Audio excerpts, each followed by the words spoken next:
Hi to all of my subscribers, welcome back to my channel, and if you are new here, I am Jen, aka Naturally Loving Me, where I talk about nothing but natural hair. Today we're talking about silicones, what they are, and how they can help or hurt our natural hair journey.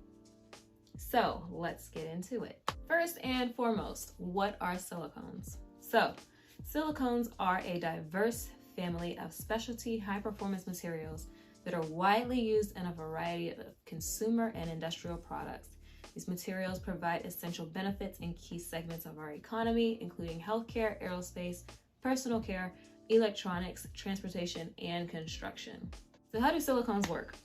Silicones work by binding to the hair to create a barrier. So this is your hair strand, and this is the barrier.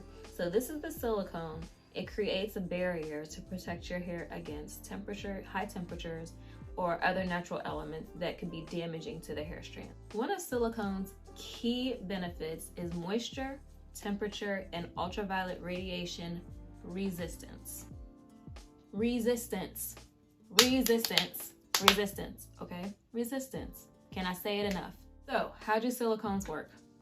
Silicones are created by combining the element silicone with other elements that produces a substance that is strong enough to withstand extreme temperatures.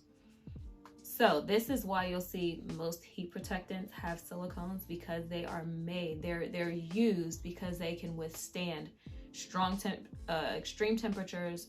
They can resist air. They're used to create sealants, all of that stuff. This is the sole purpose of silicones. They block out moisture. So those of you that live in warmer climates, silicones can be a benefit to you. They can actually stop your hairs from, if it's humid outside, they can stop the humidity from entering your hair, the moisture from entering your hair strands and causing your hair strands to swell, which then creates frizz, which then creates big hair.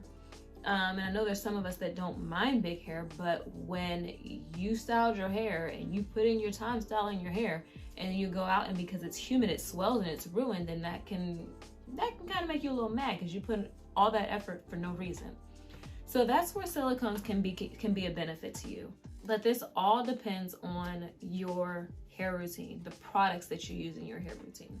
If you're clarifying regularly, that is the deciding factor of whether silicones are good for you or silicones are bad for you. So here are your pros of silicones. I will put them here. They seal in moisture. They protect from heat damage and environmental elements. They provide length retention, and they increase slip. Slip happens because of that protective barrier on your hair. So there's no knots for it to get, for combs or brushes to get caught up on. Your hair can't get caught up on other hairs because they all have that protective barrier. So they're just gliding up against each other. Versus if you have a knot here, then you have this piece of hair that's trying to come up that is getting stuck.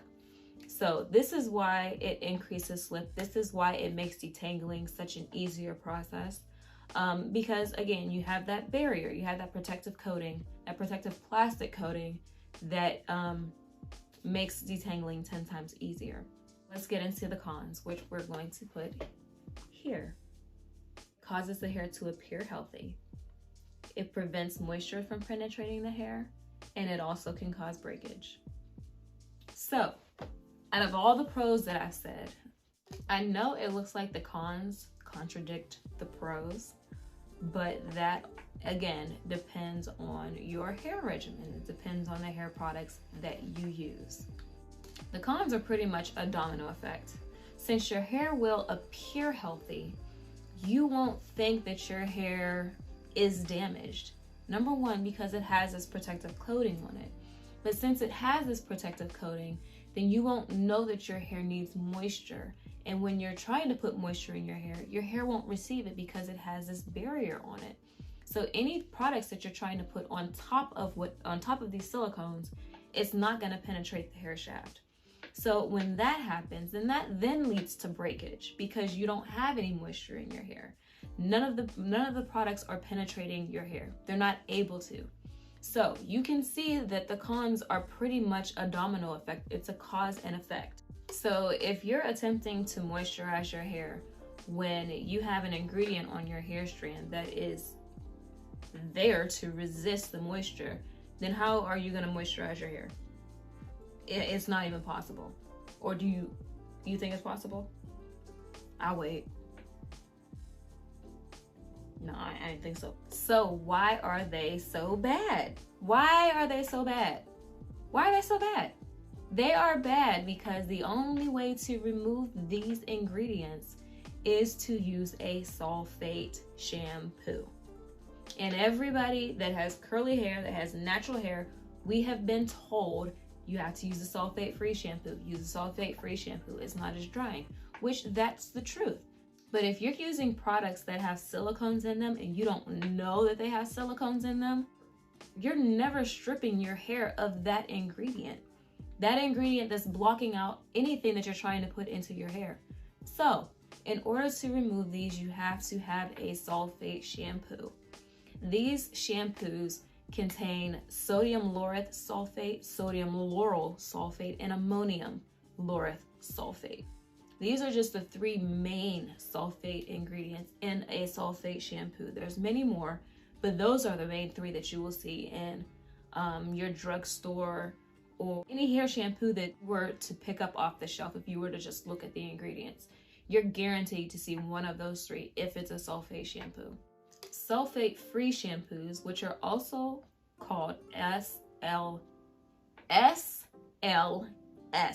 free shampoos, these are not strong enough to remove silicones off of your hair. That's just the truth. Now, I'm not here to say all silicones are bad. There are specific ones. Not all silicones are as strong as other ones. So you have your water insoluble silicones, you have your water soluble in silicones, and then you have your evaporating silicones. The water insoluble silicones, shampoo is needed to remove those. Water soluble ones, these dissolve in water, and the evaporating ones, of course, they just evaporate over time. They don't stick to your hair. I'm not going to list the silicones that are in each category because there are too freaking many. There are too many. There are too many. Of course, I have left that for you in the description box. So be sure to check that out because I'm gonna have some more links in there as well that will help you guys to figure out whether your products have silicones in them or not. So again, refer to the description box. I'll have all of that stuff in there. What I will give you is the recommended list to avoid. This one I have seen in every single, I'm not even gonna lie, just seeing the word scares me. Just seeing this ingredient in the ingredients list of a product, it terrifies me. It terrifies me because I had a horrible experience with it, and it's dimethicone. It is the worst of the worst of the worst of the worst. It's like Satan. I ended up having dimethicone on my hair for a whole year and I didn't even know it. Me and my husband, we got married. We went on our honeymoon, and when we got to the destination, I co-washed my hair because I was not gonna wear straight hair. And as a matter of fact, my hair swelled while we were on the plane to Mexico. So I co-washed as soon as we got to the suite. But I noticed that something wasn't right. Something was not right. And I cannot blame the stylist who stopped my hair at all. By no means is it her fault. It's nobody's fault but mine because I should have clarified. But I did not know there was a product that was used that had silicones in it. And my hair went on with silicones in my hair for a whole year. And I thought it was because I'm anemic and I thought my hair was changing. I thought something was going on internally. So, but that wasn't the case. But here is the list. Dimethicone, worst of the worst. Dimethicone, silicone, disiloxane, trimethylsiloxicate, phenyltrimethicone, amidimethicone, hexamethyldissiloxane. Yes, I practiced. I ain't gonna come on here and say here they are, but I can't say them. I'm a practice because I'm a perfectionist. This is your recommended list to avoid. Now, amidimethicone, I cannot say that is a bad silicone. because my hair loves it. Anything with amidimethicone in it, my hair loves it. Absolutely loves it. I'm high porosity, so us with high porosity hair, we can kind of get away with certain silicones. The ones that evaporate in water, we can get away with, but they definitely help us out because when they coat the hair, when they coat the hair strand, they fill in those gaps that we have, and it smooths our hair out. Trust me, it does. There's, again, certain silicones that you can use and certain ones that you can't. Are silicones bad? That is for nobody to decide but you. Nobody can decide that but you, because it depends on your hair regimen. And it depends on if you want to constantly use a sulfate shampoo to remove the products that you have in your hair, if they have silicones in them. That's it. They're not good. They're not bad. They're whatever you decide them to be. For me, they're bad because I don't use a sulfate shampoo. And I don't like to clarify a lot. I don't. I use my Aztec clay, but that's clarifying, but that is not strong enough to remove silicones. So let's make a pledge today. What we're gonna do from here on out is we're going to research our products. Before we go out and buy something, we're going to plug in those ingredients to this website here. This will also be in the description box. This is what I use for whenever I want to try out a product. I'm looking at the product ingredients. I don't see any of the silicones that I can point out. But like I said, there's a long list of silicones that don't end in "-one", they don't end in "-zone", they don't end in "-nol". They are silicones, but you don't know that they are.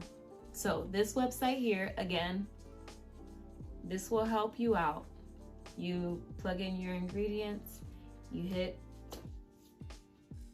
next, you hit done, you hit submit, and then it shows you all of the ingredients, whether they're good for your hair, whether they're bad. I have not used silicones on my hair for almost 8 years. When I started transitioning to natural is when I stopped using silicones, and I have not used them unless it's to straighten my hair with heat protectant. That is the only time. So I do keep a sulfate shampoo in my stash for on those days where I'm straightening my hair and I'm getting it trimmed. I do keep a sulfate shampoo in my stash so that I can take those out and strip them off of my hair whenever my hair is done getting trimmed, or whenever I'm done wearing it straight. I hope you guys enjoyed the video. I hope it was helpful. I hope it shed some light onto why your hair could be dry if you don't know anything about silicones. So if you enjoyed this, please subscribe, hit your notification bell so you don't miss any other videos from me like this, and leave some comments, support, and I'll see you in my next one. Thanks.